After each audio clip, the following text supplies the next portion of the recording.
Well, good morning, everybody. For those of you that I haven't had the pleasure of meeting, my name is Matt Snyder. I'm the superintendent here at Custer State Park. On behalf of Custer State Park and the Department of Game Fish and Parks, welcome to Custer State Park and the new visitor center here. The sense that comes over me, and hopefully all of you, is wow, wow. I mean, the way this thing turned out. So it's a beautiful thing, and I truly feel blessed to be a part of it, and it's just a wonderful thing. So today, I feel like Peter Norbeck, the father of Custer State Park, would be proud to see how his vision has turned out today and how it continues. And it's also an honor to have James Jennings, the grandson of Peter Norbeck, and his wife Emily, along with Betty Jones, the granddaughter of Peter Norbeck, with us today. So,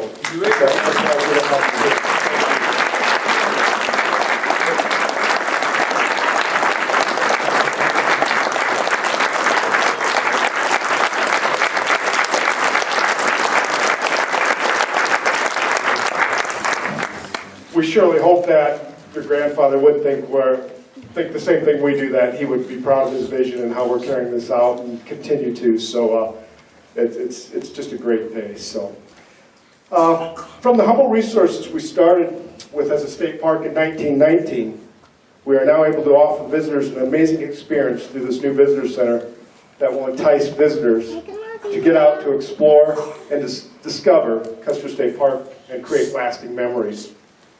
The concept for the new visitor center came to fruition in 2013 when Governor Dugard, in the State of the State address, unveiled his vision for the outdoor heritage projects, of which included the new visitor center here at Custer State Park. Governor Dugard planted the seed with the $1.5 million appropriations from the general fund as a challenge to the department to come up with the additional funding. Well, with Doug Hofer's visionary abilities, he dedicated $500,000 and said, we can find that in our budget. So we had our $2 million.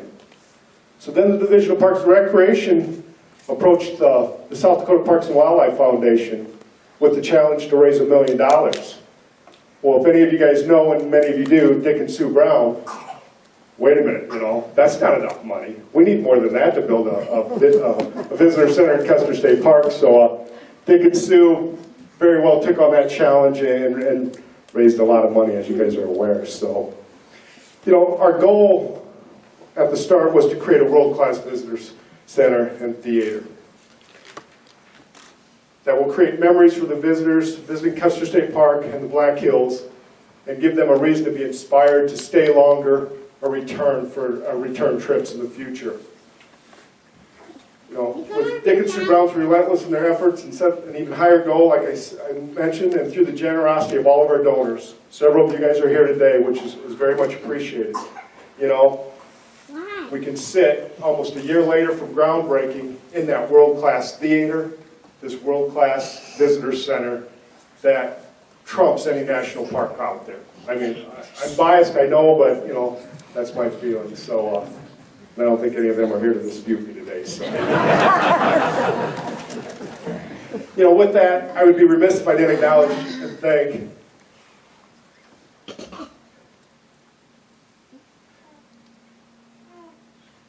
the Custer State Park staff and the department staff who put forth just a tremendous amount of time and effort working tirelessly behind the scenes to make this all come together.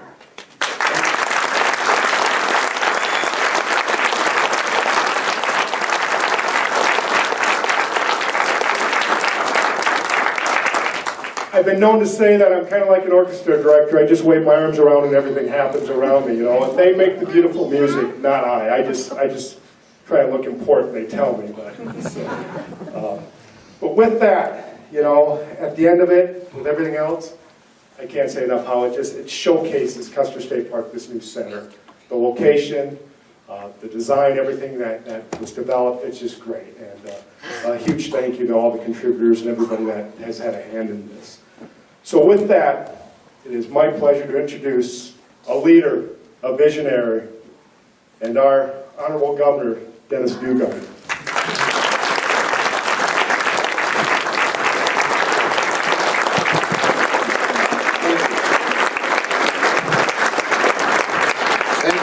is just one sheet. Just one sheet. Linda said they want to see the movie, not listen to you. So, thank you, Linda, for reminding me how excited they were to hear me speak. Thank you, Matt. Thank you all for being here today. Isn't this great? Isn't this just fantastic? I had a chance to come over and see the building when it was just bare walls and just some of the bare structure last year in the fall, and I saw the shape of this room, but I didn't anticipate or appreciate what a magnificent theater would be, and it's just first rate, first rate. Each year, nearly 2 million people from all over the nation, really all over the world, come here to Custer State Park to see the buffalo, to drive the wildlife loop, to fish in Legion Lake, to kayak and swim at Sylvan Lake, do all the things that you can do here at Custer State Park. And now they're going to have a guide. You know, with so many things to do and see in Custer State Park, people need a guide, and we've handed them guides in the past. We've offered them oral expressions of things that, hey, you can do this, you can do that, and will they remember it? Did they remember it? Do they do all of it? No. But now with this film that we're about to see, we really have a guide for them. With that display table, where you can touch screen and look at all the different things that are here to do, we're going to have the kind of guide that will really command their attention. And that's what this visitor location does. They're going to start here and observe the park layout, see all the activities, even know where the buffalo are. That's one of the prime questions that they always ask the staff. Where are the buffalo today? If they know that we know, because we always do know. We make it our business to know, because people want to know. And we want them to know that we know. So they'll be able to look at that little map and see where the buffalo are for themselves and head over there. And that's an experience they don't get many places. They don't get the opportunity to see buffalo, much less drive right through them. It's a pretty exciting experience. Establishing our new visitor center took a lot of time, took a lot of hard work. Matt mentioned that Game Fish and Parks had to carve out $500,000 from other things to add to the $1.5 million that the legislature appropriated. And I am grateful to the legislature for their support. Our President Pro Tem is here. Gary Kamak. Gary, stand up and give a wave. Thank you to you.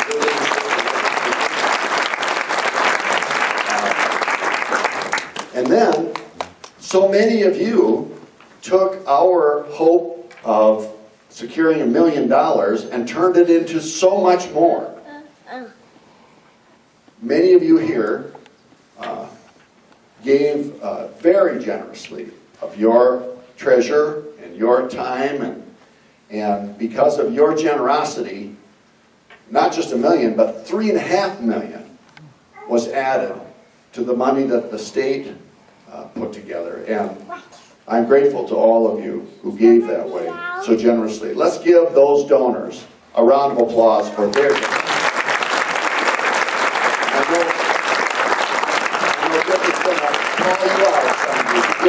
It's going to call you out, so I'm not going to do that. But I also want to thank, as Matt did, the Game Fish and Parks staff who worked hard, who had to do a lot of things in addition to their normal duties to accommodate the construction that was going on here and to ready this place for today. Also, the Game Fish and Parks Commission. They had to identify the layout of this place, the location of it, the design of the building, the design of the landscaping, which isn't here yet. The landscaping, you saw the plan is here, but it really wasn't quite ready. The ground wasn't. The environment wasn't ready for the plants quite yet. And so if you come back in a year, you'll see an even more beautiful landscape outside this building. And I also want to say a special thanks to Doug Hofer, the former director of his Parks Division, the longest serving Parks Director in our nation. He just retired, but Doug's here, and he's going to be speaking. Doug, you're a great leader. And poor Matt, he gave me credit for my great vision. I just followed Doug Hofer's suggestion. That's all I did. So thank you, Doug. Thanks especially again to the Wildlife Foundation, Dick and Sue Brown. Dick, just a fantastic fundraiser. He loves the outdoors. He always has loved the outdoors. His dad did, his grandfather did, and Dick shows that passion and love when he visited with many of you, and you felt that same thing, and you gave so generously. So thanks to all of you for what we're here to enjoy today, for all that you've done to make it possible. Thank you so much.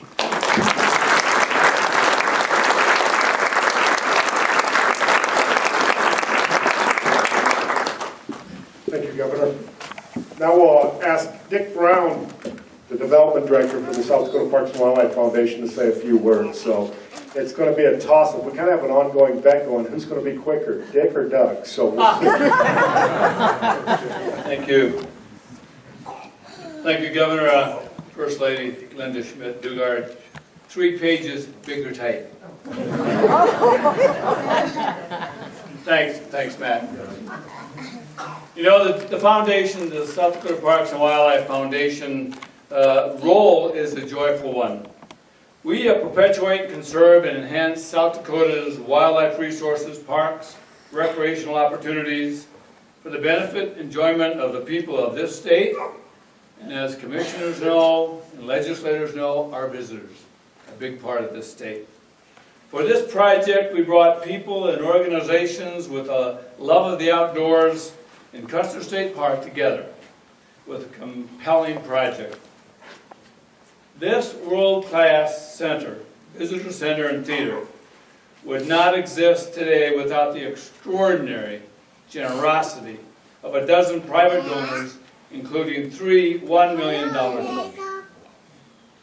The first $1 million donor that really was the lead on this stopped by our little tent during the Buffalo Roundup and was willing to sit by and just sort of listen a little bit about some of the vision that people were talking about. Doug Hofer's vision, quite honestly, Governor, correct? About a new visitor center. Walter and Tina Pansier, hands full of I remember you had 3 or 4 things in each of your hands you purchased here with things here at the Art Festival. A trust board member of the Helmsley Charitable Trust.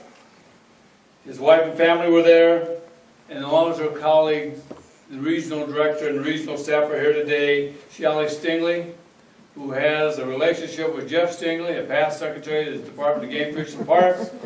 Met and caught the last few trout ever in this pond before we started construction. They're here today. But I can tell you, without the lead $1 million, these are big time monies. Every penny is important. We all understand that.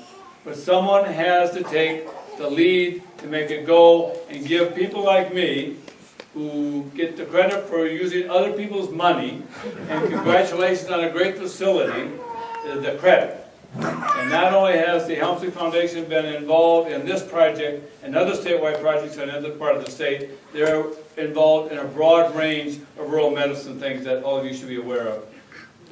Look them up on the Google. Wonderful. Walter, Tina, Shelley, thanks so much.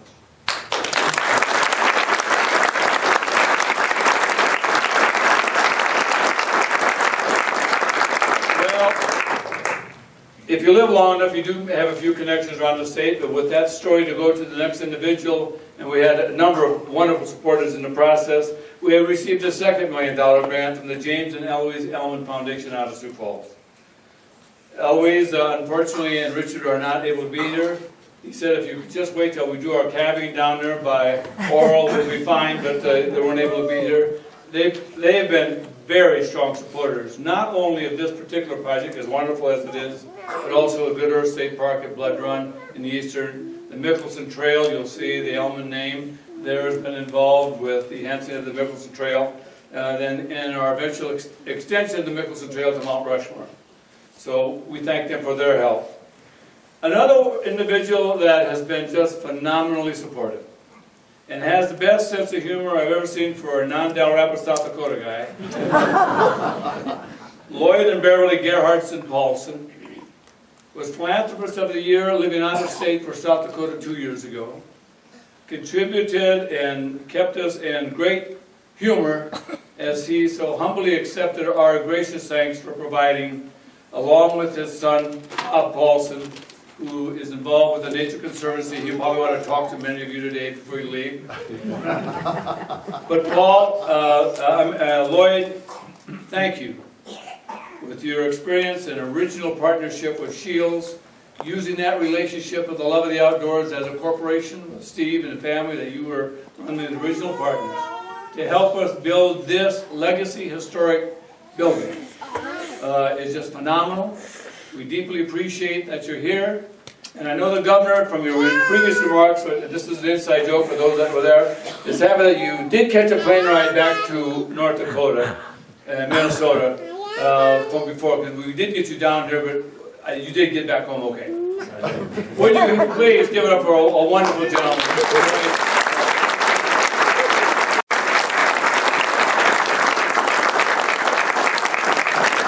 And of course, these are 3 wonderful gifts. It's amazing what you can do when people start giving you $1 million at a time. As the old Senator Dirksen used to say in my days in Washington, D.C., pretty soon you're talking real money. And we had a number of other significant donors, critically significant to this project. Nyman Enterprises. I don't think Jim was able to be here today, or Marcus, but I don't know if there's a representative of Nyman. Yes, thank you.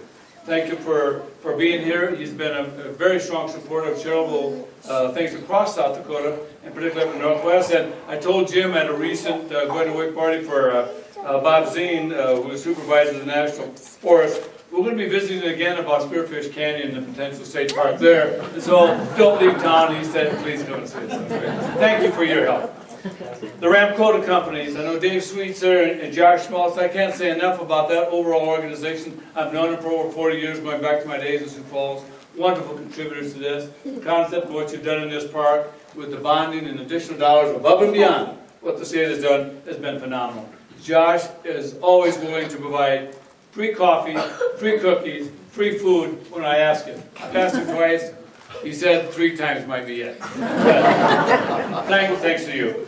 The South Dakota Parks and Wildlife Foundation, the organization I work with, the wonderful staff, our board of directors that are here across the state has just been marvelous. And their support, Wayne Winter, our executive director, is here, delightful. The Game Fish and Parks Commission that have been supporting for us, and all of them on the commission have been very supportive on the project we raised funds for. One of my buddies in this thing is Gary Jensen, who's, I don't want to just single out one of the commissioners, but you were very helpful, and were very helpful with visiting with the Nature Conservancy folks and the Paulsons. So thank you, Gary, particularly for that bit of help. Crazy Horse Memorial has been phenomenal. They're out on but you'll see in this film that's going to come up, and some other things that are still being developed. Vig and Monique Ziakowski, I saw. Monique, there you are, up here. Dr. Laura Beckfar, who's the president of the foundation, and the chairman of the board. So we thank you for being here. Thank you for taking that opportunity to support another partner in the Black Hills, along with Custer State Park, Mount Rushmore, and the memorial. These are the icons of this great Black Hills in South Dakota. Also with that, we have the Black Hills Energy. We have Jafar Karmser and Lynn Evans, as well as some other members. Thank you for that input. I know you folks are in the construction process, apparently building a little cabin outside of Rapid City there. I know you're busy. We're delighted that you're here. I told you haven't heard the last of us yet, Jafar, so we go back a long way to look forward to that. Skull Construction was also a very critical part of this. Jim Skull and I went on a couple calls. We were very helpful with Jim Nyman and others. Andy Skull's here, who's he did live up to the request that the governor says, I'm holding you to your word that this will be ready on May 6, 2016, and by golly, you did it. Where are you, Andy? I know you're here. There he is, right back up there. Andy, thanks.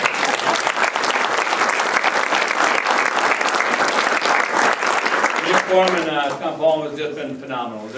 You got great people to work with. The Rocky Mountain Elk Foundation, Jerry Hirschoff is here, and Beadler, right? Thanks for your support, outdoor campus east, west rather, and your work here. Thank you for that. A good friend who was not able to be with us, this happens to be the brother, though, of the chairperson of the Game Fish and Parks Commission.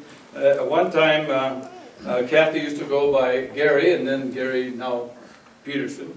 Daniel and Kansas Cotton Gary. The Cotton families are familiar with the Black Hills. They've been wonderful, unable to be here. Something about a graduation for some college that they took priority.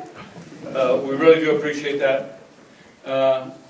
The Dick and Sue Brown family, thank you, Sue. I don't know if you knew we wrote the check, but we really do appreciate you on the project. Hopefully we'll get 2 more monthly payments at least from the foundation so we can start making our bid. Family, thanks for your support. They're here from around. We love you all. You may see a few of them in the film. We are especially grateful to good friends of mine, Dr. Carl Wagner and Mary Cash Wagner. They were the ones that provided to us one of the original, in fact, the original of 3, but this is the original, I call it the original because I have to, I don't want to, it is, of the Gutzon Borglum bust that you saw here in the donor area, the gratitude area. A marvelous gift to the state of South Dakota, to this site, and to the Peter Norbeck Heritage. And again, Matt mentioned the grandchildren that are here, grandchildren, great-grandchildren, a great legacy. We thank you so much. And representing both Carl and her mother is Meredith Cash Weber. She's in the audience as well. So if you'll just wave, I know you're thank you, Meredith, for being here. The majesty of Custer State Park, showcased by this center, will inspire, as you'll notice out on the gratitude wall, inspire the love of nature, encourage living life with enthusiasm, and embrace the generosity and spirit now and for future generations. Thank you, Governor, for your leadership. Thank you, First Lady, for encouraging the Governor to be also that leadership. Doug Over, for your vision, speaks for itself. The magnificent GFP professional staff, bar none. They had 90 other park directors and staff from around the country here last week, just before we were trying to finish and get this place ready to go. And I think Lydia Austin and her team were up to about, I think let's see, Dusty until this morning. Lydia, you're wonderful. We have a Dynamics and a Dynamic Parks and Wildlife Foundation Board. But the most important of all of these, at the end of the day, are you wonderful, generous donors. Matt, you started this. Well, yeah. Who make the dreams become reality. Have a great day.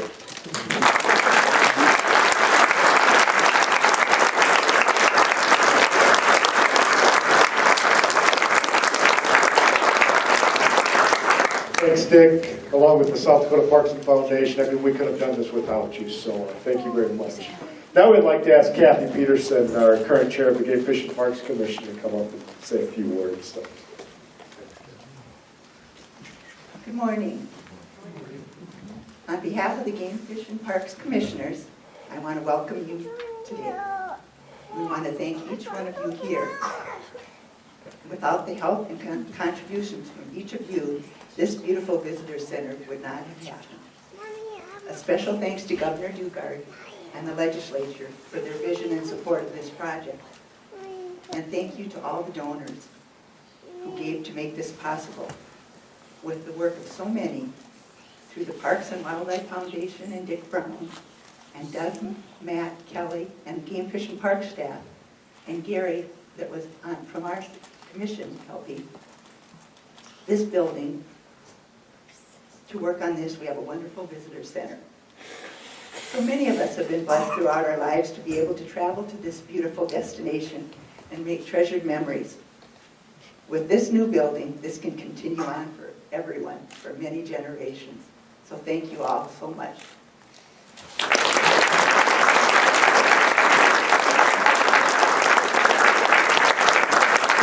Thank you, Kathy. And now the only thing standing between us and the film is Doug Holford. So welcome, Doug. Glad you're here. Thanks for your vision.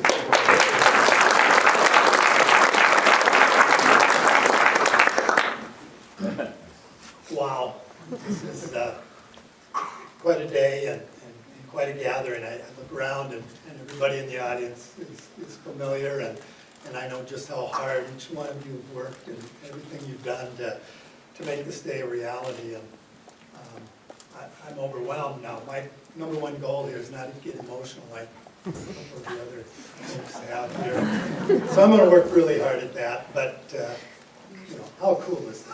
I mean, how cool is it? Many visionaries have had an impact on shaping the venues that draw visitors to the Black Hills. I think you know who most of them are. My personal favorite is Peter Narbeck, always has been. And of course, he's the father of Custer State Park, and we wouldn't be here if it wasn't for Peter Narbeck. I'm sure of that. I really do believe that he is smiling today. I really think that he is. I think we're all following his vision and what he thought Custer Park was about. This is a dream come true for all of us, but it took hard work, it took committed effort, and it took generous support to get to this point, to see the dream to fruition. I saw firsthand the important and critical role that each of you played to make this dream a reality, both on a personal level and on behalf of the Department of Game Fish and Parks. I want to thank all of you. I'd like to go around the room and thank everybody individually. That's not possible because you all want to watch the movie. But I still have to reiterate some of the things that have been said here today, and thank those of you that made this happen. At the top of the list of thank yous is Governor Dugard. Without his vision, and he gives me more credit than I deserve, I can tell you that, and the precedent-setting challenge that he put forth in his budget proposal in 2013, none of us would be here today. It's that simple. That year, Governor Dugard put forth his vision to move 3 projects forward, 3 outdoor heritage projects. And they're going to enhance the quality of life here in South Dakota and boost our tourism economy for generations to come. Those 3 projects, of course, were the establishment of Custer State Park down near Sioux Falls, the extension of the Mickelson Trail to Mount Rushmore, and then, of course, this new visitor center at Custer State Park. It was a bold move on behalf of the governor to ask the legislature to appropriate general funds as seed money to move these projects forward. This appropriation advanced the challenge to create a public-private partnership that was dependent on finding ways to more than double the state's investment through the generosity of those of you that are here, the charitable donations that made this dream a reality. Here we are just a few short years later, and the challenge has been met here at Custer State Park. None of us should underestimate the political risks that the governor took to create this challenge and backing his leap of faith with state resources. And it was a leap of faith. It really, I think, was phenomenal. I've worked for about 6 governors, maybe 7, over my career, and none of them have been more committed to really moving this state forward in the state park system. They've all been great. They've all been wonderful to work with. But Governor Dugard, you've made, well, you're one of the reasons I worked as long as I worked.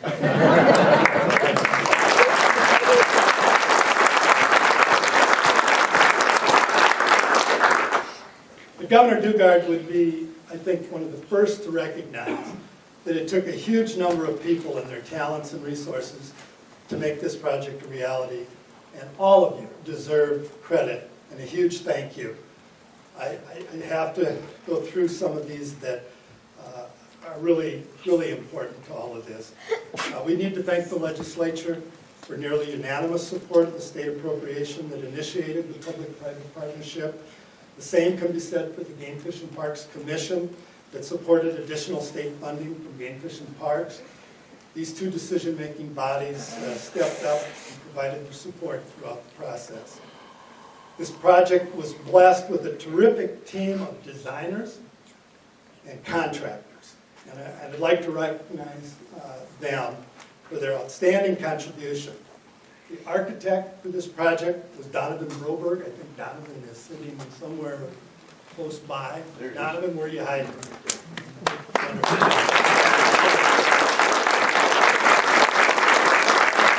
Well, Steve and I spent more hours than he cared to going back and forth, and you can only imagine when you're trying to design a world-class building, all the different emotions and thoughts that go into that, and I've got to tell you, Donovan put his heart and soul into it, and this was an important project to him.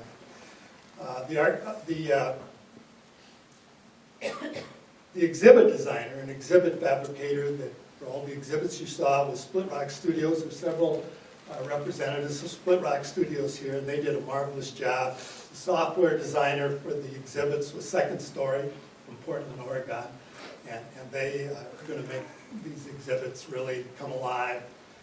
The filmmaker that produced the film you will be viewing in just a few minutes was Aperture Films from Irvine, California.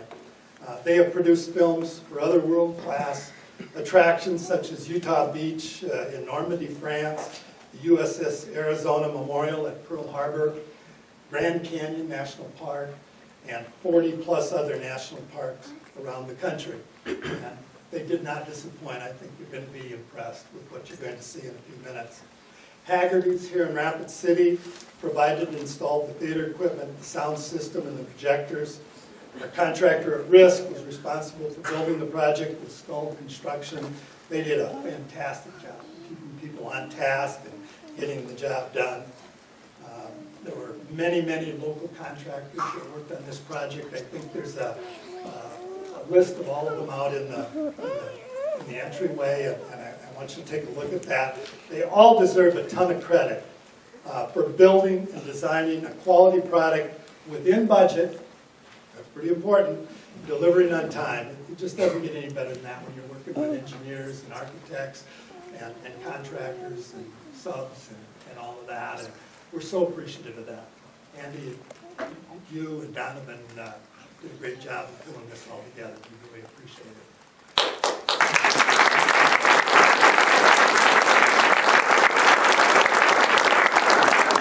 It's been said here before, the ultimate success of this new visitor center now, going forward, will be dependent on the skills and energy from the staff here at Custer State Park. Matt Snyder, superintendent here, has embraced this project. That's obvious from the remarks that we just heard from him. He's put his heart and his soul into ensuring this is going to be the best it can be.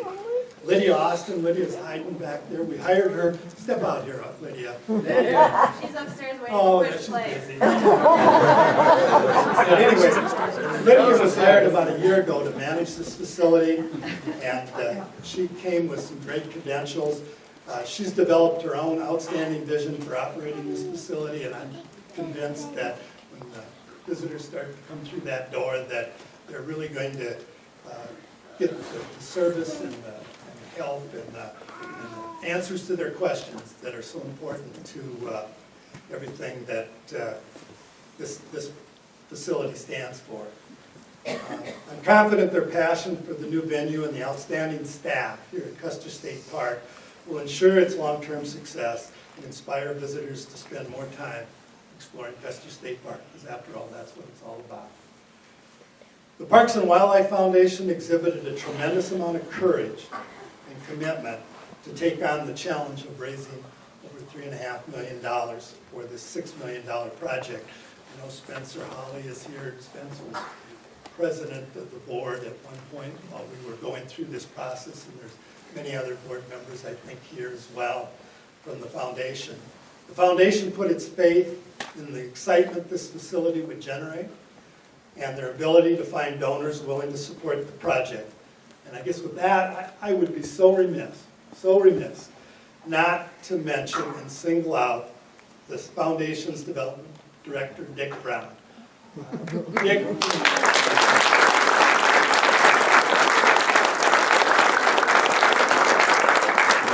Dick's passion for this project, I think every one of the donors that worked with Dick knows how passionate he was about this project.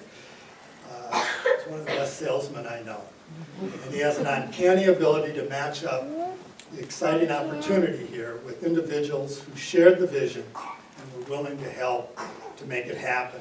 It was absolutely critical what Dick did to the success of this project. And Sue It's not unnoticed. You kept him on track, you kept him focused, and most importantly, you keep him organized.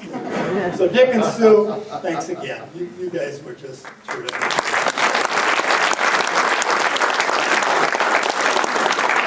Last and most importantly, and it's been said, but I've got to reiterate it, we all want to thank each of the donors that have contributed to this project so this day would become a reality. You have inspired us to make this project the very best it can be. And I want to extend my personal thanks. Thank you on behalf of the Department of Game Fish and Parks.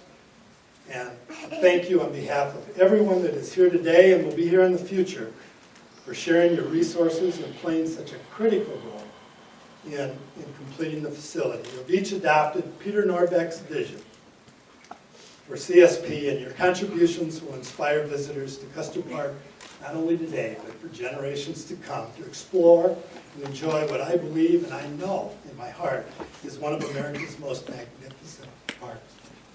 No, damn it.